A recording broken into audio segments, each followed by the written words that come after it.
Hey guys, we're into the second example here from our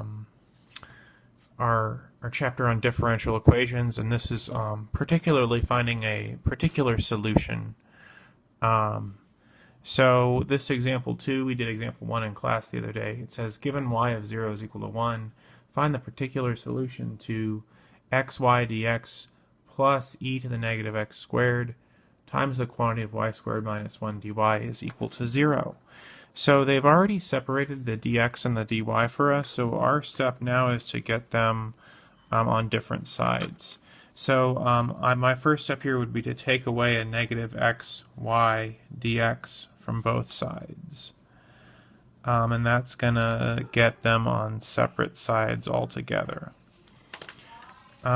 So we have e to the negative x squared times the quantity of y squared minus 1 dy, and that's equal to negative x, y, dx. Okay, so still a little bit of trouble here though, because we do have our dy and our dx on different sides now, but the variables are still not together. We need to get all our y's on one side and all of our x's on another side. So what we need to do is we need to divide this side by y. So let's divide this side by y as well. And in that same step, we would also want to divide by e to the negative x squared on both sides. E to the negative x squared. So that cancels that y, and that cancels the e to the negative x squared. So cleaning this up right now, we have y squared minus 1 divided by y dy is equal to negative x over e to the negative x squared dx. Okay, so our next step here is we now have our dy and our dx on different sides, which was the goal here.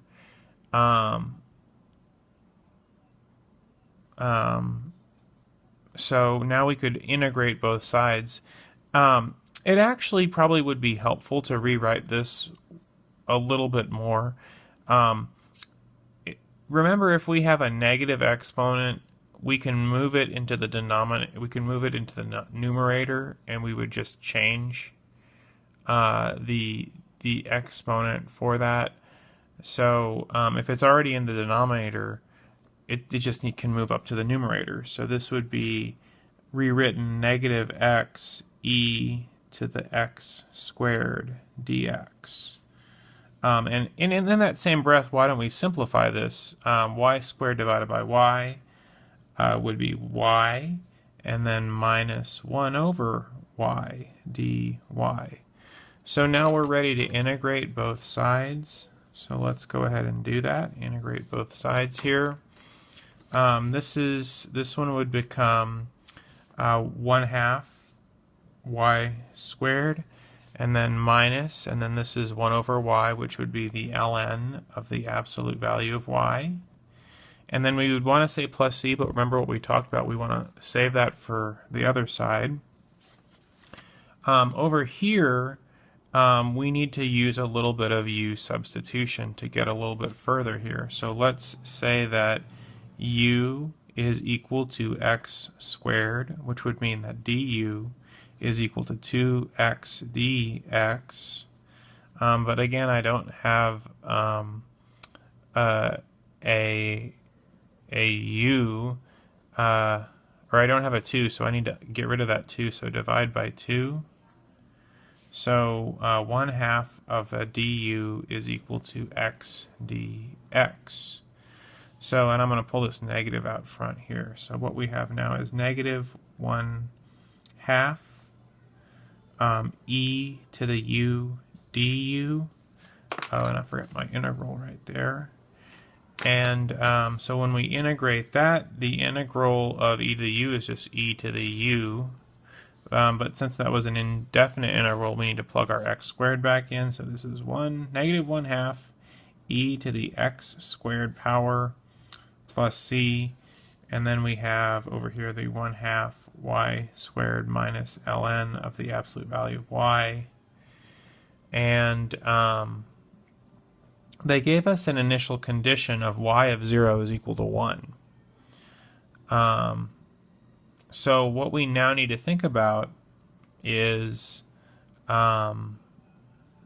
what if we plug in 0 into our x? What do we end up with in terms of our c? So if we do that, so y of 0 is 1, so that would be, so every one of these y's I need to make it be a 1, so that would be 1/2 times 1 squared minus the ln of 1 is equal to negative 1/2 e to the 0 squared plus c. Well, 1 times 1/2 is 1/2. E to the what is 1? Well, that would be 0. Is equal to e to the 0 is 1, so that would be negative 1/2 plus c. So I'd add 1/2 to each side, and I end up with c equaling 1. So now I can write my particular solution to this, which would be, I'm going to go back to this, this step right here. So it would be 1/2 y squared minus the ln of the absolute value of y is equal to negative 1/2 e to the x squared plus 1. And we'd probably just, for the effort of wanting to make it look a little neater, we might want to multiply everything here by 2 just to get rid of those fractions. And in doing that, we end up with y squared minus, so don't forget here we would do 2ln, which would be the same thing as ln of y squared. And since it's now squared, I can get rid of that absolute value.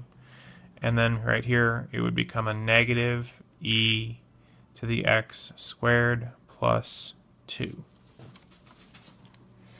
So that's example 2. That is the particular solution when we go through the ordered pair 0, 1. All right, so we got another one here.